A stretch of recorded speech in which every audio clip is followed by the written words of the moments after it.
Hi friends, welcome to Jeno Jemika tasty சமையல். இன்றைக்கி நம்ம உருளைக்கிழங்கு சாதம் தான் பார்க்க போகிறோம். அது எப்படி செய்கிறதுன்னு பார்க்கலாம் வாங்க. அதுக்கு அடுப்பில் ஒரு கடாயில் ஒரு 3 டேபிள் ஸ்பூன் எண்ணெய் ஆட் பண்ணிக்கோங்க. எண்ணெய் ஹீட் ஆனதுக்கப்புறம் 1/2 டீஸ்பூன் கடுகு உளுந்த பருப்பு, 1/2 டீஸ்பூன் சீரகம், ஒரு 1/4 டீஸ்பூன் சோம்பு, ஒரு 1/4 டீஸ்பூன் கடலைப்பருப்பு ஆட் பண்ணிக்கோங்க. இதெல்லாம் ஆட் பண்ணிவிட்டு இதை நல்லா எண்ணெயிலே பொரிய விட்டுக்கோங்க.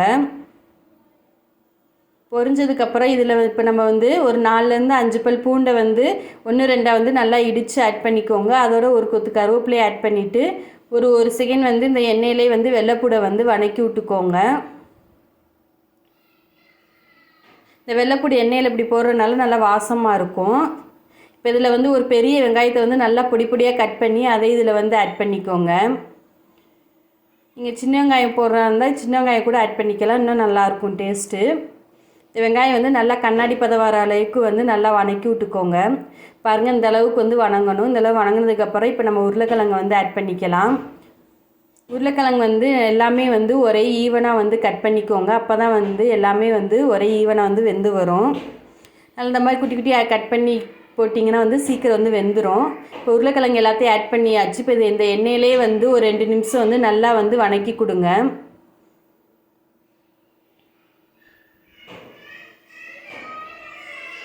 உருளைக்கிழங்கு 2 நிமிஷம் நல்லா எண்ணெயிலே வதக்கியாச்சு. இப்போ நம்ம இதில் உருளைக்கிழங்கு தேவையான அளவு உப்பும் ஆட் பண்ணிவிட்டு ஒரு 1/4 டீஸ்பூன் மஞ்சத்தூளும் ஆட் பண்ணிக்கோங்க.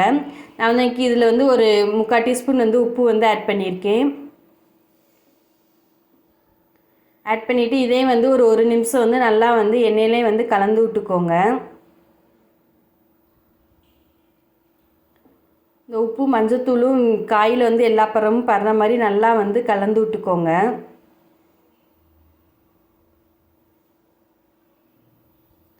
பாருங்கள், நம்மளுக்கு உப்பு மஞ்சத்தூள் நல்லா கலந்தாச்சு. இப்போ இதில் மசாலா பொருளாக ஆட் பண்ணிடலாம். ஒரு டீஸ்பூன் தனி மிளகாத்தூள் ஆட் பண்ணிக்கோங்க. அடுத்து ஒரு 1/2 டீஸ்பூன் சீரகத்தூள், ஒரு 1/4 டீஸ்பூன் கரம் மசாலா ஆட் பண்ணிக்கோங்க. உங்களுக்கு எவ்வளோ காரம் வேணுமோ அதுக்கேற்ற மாதிரி நீங்கள் கூட குறைச்சும் ஆட் பண்ணிக்கலாம்.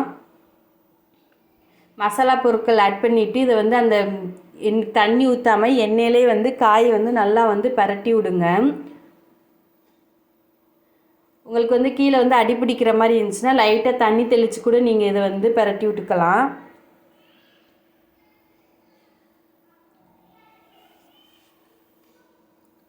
பாருங்கள், உருளைக்கிழங்கு நல்லா வெந்துருச்சு. தண்ணி நிறையா ஊற்றிட்டிங்கன்னா குழஞ்சது மாதிரி ஆயிரும். ஆனால் லைட்டாக தண்ணி தெளித்து பரட்டி விடுங்க. இப்போ உருளைக்கிழங்கு நல்லா வெந்துருச்சு பாருங்கள். இப்போ நம்ம இதில் வடிச்சு வச்ச சாதம் ஆட் பண்ணிக்கலாம்.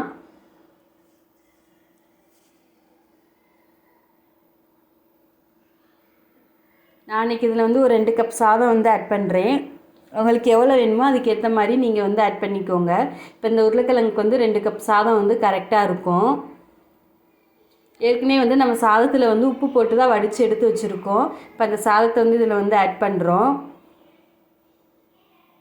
அடுப்பை மீடியம் ஃப்ளேம்லேயே வச்சுட்டு இந்த சாதத்தை உருளைக்கிழங்கை நல்லா கலந்து விட்டுக்கோங்க. பாருங்கள், சாதம் அப்படியே கொஞ்சம் கொஞ்சமாக கலந்து விட்டுக்கோங்க. உங்களுக்கு எண்ணெய் பத்தலைன்னா லைட்டாக ஒரு ஸ்பூன் எண்ணெய் ஆட் பண்ணிவிட்டு இந்த மாதிரி கலந்து விட்டுக்கோங்க. பாருங்கள், உருளைக்கிழங்கும் சாதமும் நல்லா மிக்ஸ் ஆயிடுச்சு. இப்போ நம்ம இதில் இறக்க போகிறப்ப நம்ம இதில் ஒரு 1/4 டீஸ்பூன் மிளகுத்தூள் ஆட் பண்ணிக்கலாம்.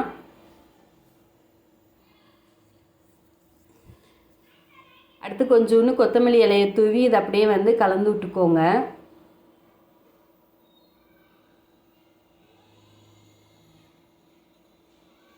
சாதம் பாருங்கள் நல்லா உதிரி உதிரியாக இருக்குது. இப்போ நம்மளுக்கு உருளைக்கிழங்கு சாதம் ரெடி ஆயிருச்சு. குழந்தைங்க குழம்புல ஊற்றி சாப்பிட்லேன்னா இந்த மாதிரி செஞ்சு கொடுத்தீங்கன்னா நல்லா சாப்பிடுவாங்க விரும்பி. இது லஞ்ச் பாக்ஸ் கூட நீங்கள் சீக்கிரம் செஞ்சு கொடுத்துடலாம். கண்டிப்பாக செஞ்சு பாருங்கள். அப்படியே எங்கள் ஜெனோ ஜெமிகா டேஸ்டி சமையலை சப்ஸ்கிரைப் பண்ணிக்கோங்க. லைக் பண்ணுங்கள், ஷேர் பண்ணுங்கள், கமெண்ட் பண்ணுங்கள். தேங்க்யூ.